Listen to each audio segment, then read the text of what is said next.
Tupac. À la seconde où Tupac entend ça, il décolle. Il savait qu'il allait réagir comme ça. Il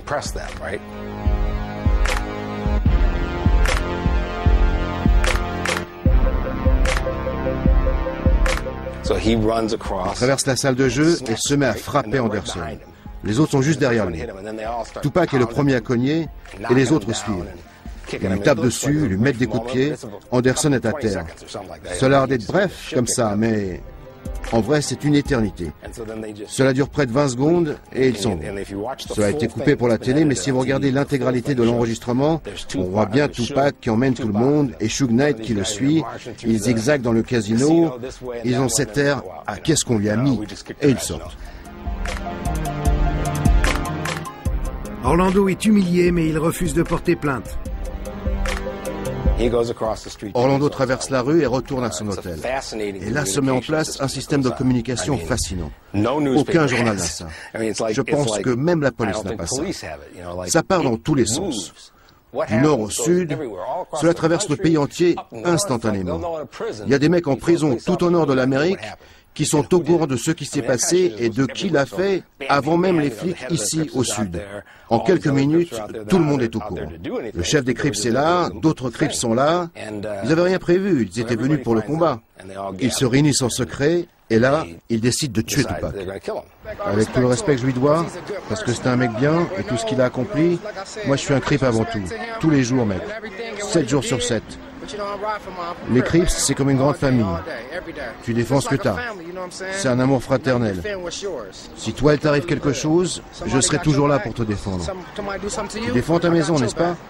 Tu laisses personne foutre le boxon chez toi. Tu fais la loi chez toi. Toi, nous, on roule ensemble, on fait tout ensemble. Nous sommes tes frères de quartier, avec qui tu as grandi depuis que tu es tout petit. C'est le top des insultes. L'idée qu'on puisse t'humilier au vu de tout le monde dans le lobby d'un grand hôtel, c'est le manque de respect absolu par excellence. Tu vas le payer de ta vie. Peu importe si tu es beaucoup plus grand que moi, je me battrai quoi qu'il arrive. Et tu vas mourir. C'est comme ça. Il n'y a pas d'autre alternative. Et s'ils n'y arrivent pas, ils vont revenir. Te tirer dessus, tuer ta famille, ton frère. Quoi qu'il arrive, tu vas payer. Ce sont les dernières images de Tupac à la sortie d'un concert, 1 heure avant son assassinat. Fait étrange, Reggie Wright, le chef de la sécurité de Death Row, exige que la douzaine de gardes du corps laissent leurs armes à l'hôtel. Raison invoquée, ils n'ont pas de permis de port d'armes pour cet État, le Nevada.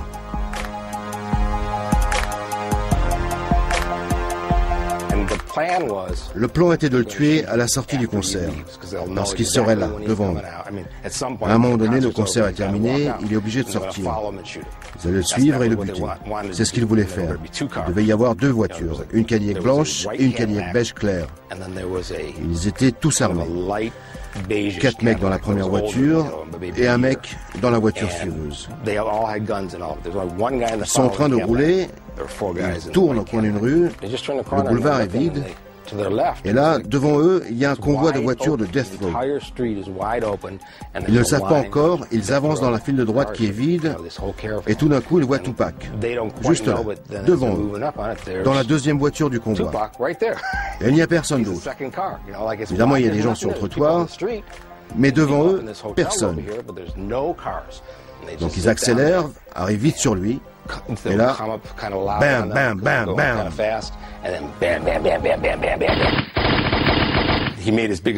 Tupac a fait l'erreur de se relever, comme s'il voulait passer sur le siège arrière. Personne ne sait pourquoi, mais ça lui a coûté la vie. Ils l'ont même amputé d'un poumon en essayant de le sauver.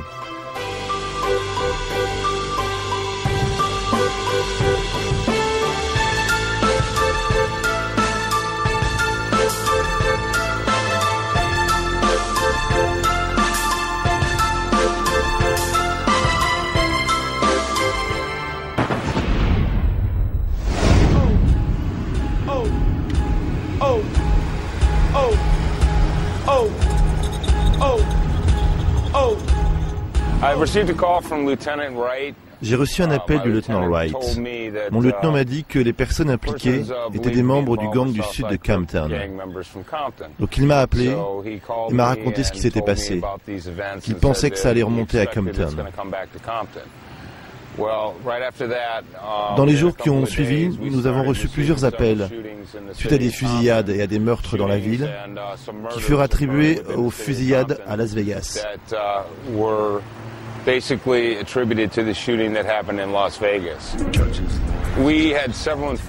Nous avions plusieurs indices dans les quartiers des gangs.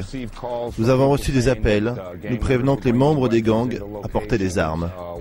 Dans l'une des cachettes d'armes, on a retrouvé un sac de flingues avec une adresse à Las Vegas. Il y eut 13 à 14 fusillades en l'espace de 10 jours après que Tupac a été assassiné. Les Crips contre les Bloods. Une guerre de gangs sans précédent. La police de Vegas montre alors la vidéo de surveillance du casino au détective Tim Brennan, basé à Compton. J'ai reconnu Orlando Anderson sur la vidéo. C'est quelqu'un que j'avais questionné lors d'un autre meurtre il y a quelques mois.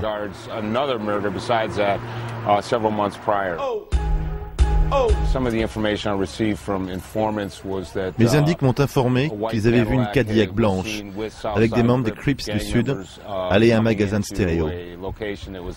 Ils m'ont fait part de cette info car, selon la rumeur, c'était des Crips du Sud qui ont tué Tupac.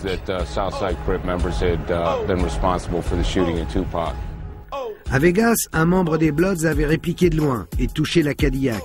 C'est un cousin d'Orlando qui l'a conduit au garage pour réparation. Alors les flics remontent la piste et Orlando Anderson est arrêté. Je l'ai interrogé sur le meurtre de Tupac. Il ne m'a pas dit grand-chose. Il m'a parlé de s'être fait tabasser à Vegas. C'était lui la victime. Il n'a pas admis d'être impliqué dans la fusillade de Vegas, ni dans celle de Compton. On ne peut pas facilement nier l'affiliation d'Orlando au gang. Orlando était même très impliqué dans les Crips.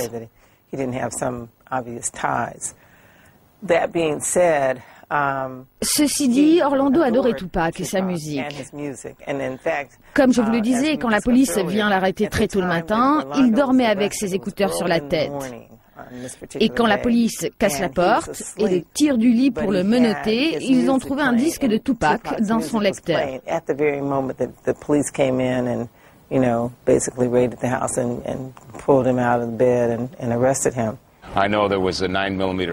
Je sais qu'il avait un pistolet 9 mm et des t-shirts des Crips du Sud chez lui. Nous avons indiqué, moi, mes indices, ainsi que tout le monde à qui j'ai parlé depuis, que Baby Lane, avec 3 autres membres des Crips du Sud, était impliqué dans le meurtre de Tupac Shakur. 22 membres des Crips sont arrêtés très tôt le matin avec Orlando. La police de Compton les met à la disposition des flics de Vegas dépêchés sur place. Les flics de Vegas étaient venus à Compton quand Orlando a été arrêté. Ils l'ont interrogé à peine 5 minutes et l'ont laissé partir. La police de Compton avait effectué un raid massif et arrêté tous ceux qui étaient impliqués dans le meurtre de Tupac. Ils les ont mis à la disposition des flics de Vegas et leur ont dit « Allez-y, interrogez qui vous voulez ». Ils étaient tous là, devant eux.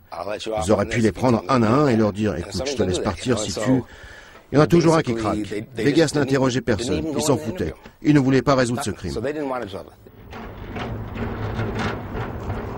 Relâché quelques jours plus tard, Orlando se fait descendre à son tour. Un jour, il était avec son meilleur ami. Ils ont commandé des burgers à emporter et sont allés de l'autre côté de la rue dans une station-service pour laver les voitures. Il y a eu une dispute avec d'autres types qui étaient là à propos d'argent qui était dû à Orlando. Et là, ça a dérapé. Baby Lane? Ah ouais, Orlando? Ils l'ont tué juste là, en face, au car wash.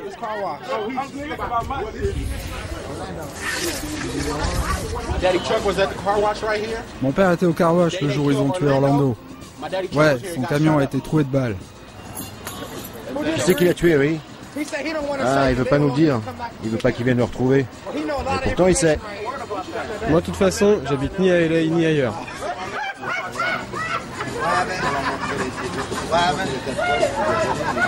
De toute évidence, c'est Orlando Anderson qui a tiré. Cela a été confirmé par différents témoins et des preuves retrouvées sur les lieux. Mais je ne peux pas en parler. Et il y a ceux qui l'ont décidé. Il est évident que la police de Las Vegas